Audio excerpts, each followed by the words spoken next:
Je sais pas s'il y en a qui peuvent se relier à ce genre de situation-là, mais honnêtement, ce son-là, c'est le son du bonheur.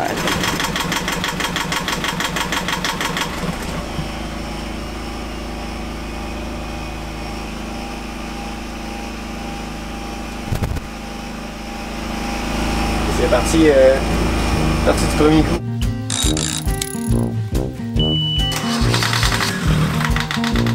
Dans la dernière vidéo, on vous a montré les premières étapes d'installation de notre moteur. Aujourd'hui, on vous présente les dernières étapes et celle qui a été le plus difficile pour nous, l'alignement. En passant, je ne me prends pas pour un professeur, je fais juste vous partager mon expérience.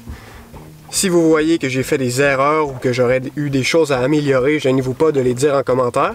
Je suis curieux d'apprendre. Une des dernières étapes, et non la moindre, l'alignement. Ça, j'ai rien compris. Ça n'a pas marché pour probablement plusieurs raisons, et probablement des raisons que j'ignore. Une des erreurs que j'ai faites, c'est d'avoir boulonné le moteur avant d'avoir aligné. Donc, le manuel, là, si je me trompe pas, il dit de prendre des mesures très précises par rapport à où est-ce qui est ton shaft d'hélice et par rapport à ces mesures-là, de percer exactement où est-ce que les montures du moteur devraient être et après ça de mettre le moteur exactement à ces points-là et après ça de jouer avec les ajustements que les montures de moteur offrent. Donc en général, tu as un peu de jeu en largeur puis en hauteur. Première erreur que j'ai faite, c'était ça, c'était d'avoir bolté le moteur avant. Ensuite, je me suis acheté un feeler gauge, qui est un espèce d'outil qui a plusieurs lamelles à l'intérieur et chaque lamelle a une épaisseur différente et avec ça, tu peux mesurer l'épaisseur. Et c'est avec ça que le manuel te dit d'aligner le moteur. Donc, si tu as les deux couplings comme ça, transmission et arbre d'hélice, et par exemple, je vais exagérer le mouvement, mais s'ils sont comme ça veut dire que tu n'es pas aligné. Et tu peux mesurer ce gap-là. Normalement, il faut que tu sois à l'intérieur de 6 millièmes de pouce pour que les deux couplings soient relativement assez bien alignés.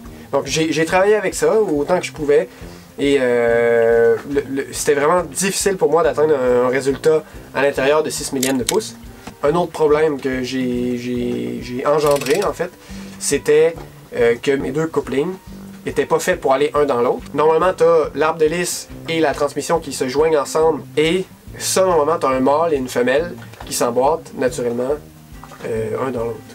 Mais moi, en fait, la partie qui était femelle était trop grosse pour le mâle. Le mâle n'était pas capable de remplir toutes les aspérités de la partie femelle. Donc, ce qui faisait que le centre, le point G des deux couplings était inatteignable de façon parfaite.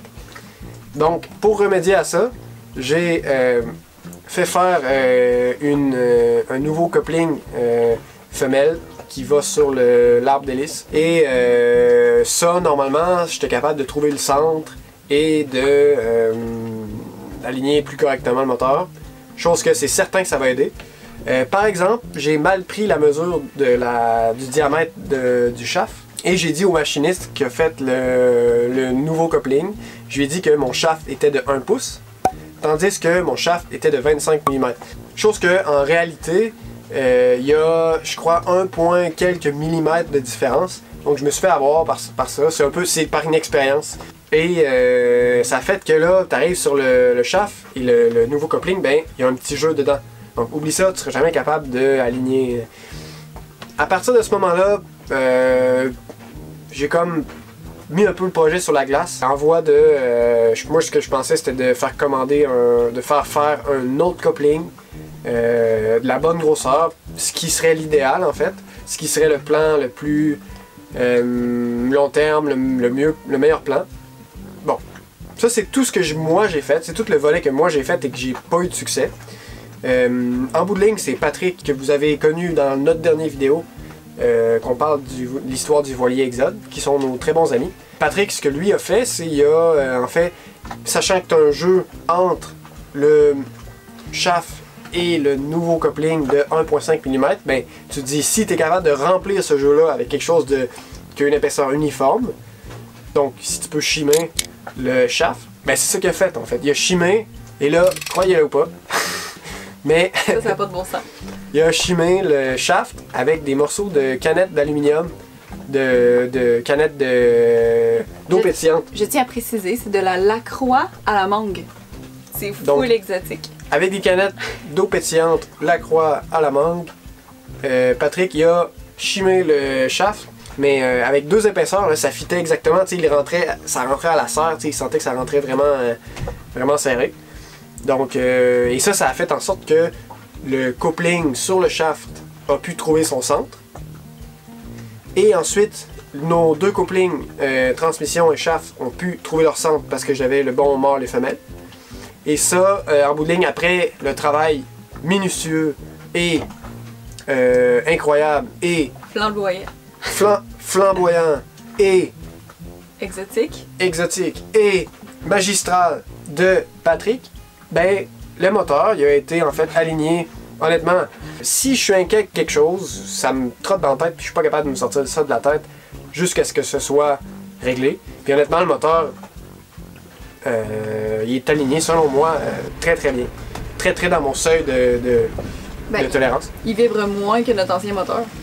C'est ça, il vibre déjà beaucoup moins que notre ancien moteur, mais ça c'est parce que on passe d'un 1 cylindre à un 2 cylindres. Et ça c'est un autre truc. Et ben c'est ça. J'ai installé aussi le panneau électrique. Je me suis assuré que, tu sais, par exemple, les connexions sur le panneau étaient correctes, s'il n'y avait pas de corrosion. Ça m'a pris un adapteur entre la couette de fil qui sort du moteur et la couette de fil qui va au panneau. Parce que les deux, c'est comme 2 générations différentes de couettes.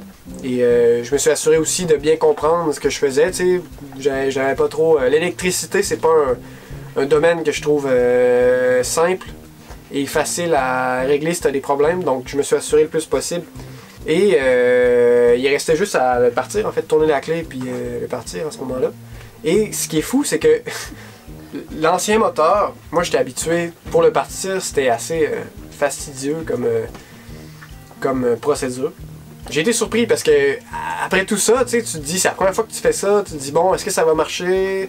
Il me semble, il y a toujours quelque chose qui fuck en chemin. Mais j'ai tourné la clé, bang, le moteur il est parti comme en un tour, même pas.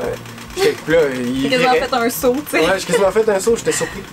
Puis, fait que dans le fond, toute cette procédure-là d'installation s'est bien déroulée, il n'y a pas eu de pépins à la suite. On n'a pas énormément mis d'heures dessus encore. On a peut-être 3 ou 4 heures, je pense, dessus depuis qu'il est installé. Mais jusqu'à maintenant, tout est beau. Il n'y a pas de fuite d'huile ou de fluide.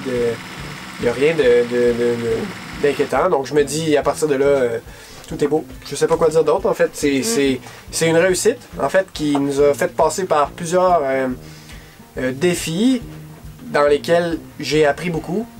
Tu sais, en fait, tout le processus de changement de moteur a été un peu une aventure parce que, tu sais, là, tu coupes le truc puis tu te poses en même temps la question comment tu vas faire pour faire le nouveau. Mais t'as pas le choix de couper de toute façon, t'as pas le choix. Mais là, tu te poses la question, c'est toujours un peu incertain.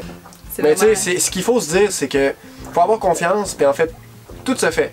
Moi, il y a plusieurs personnes qui m'ont dit ça.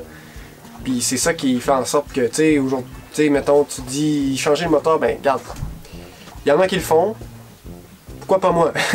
Après ça, ben, c'est sûr que tu vas te donner du trouble, Mais si tu veux vraiment le faire, tu vas être capable de le faire. Ouais.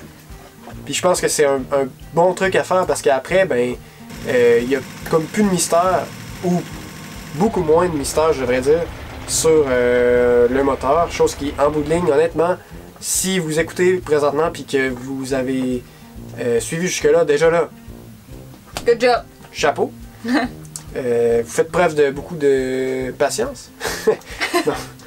Non, mais ça veut dire que vous êtes intéressé un peu par le fonctionnement des moteurs de bateaux diesel et tout.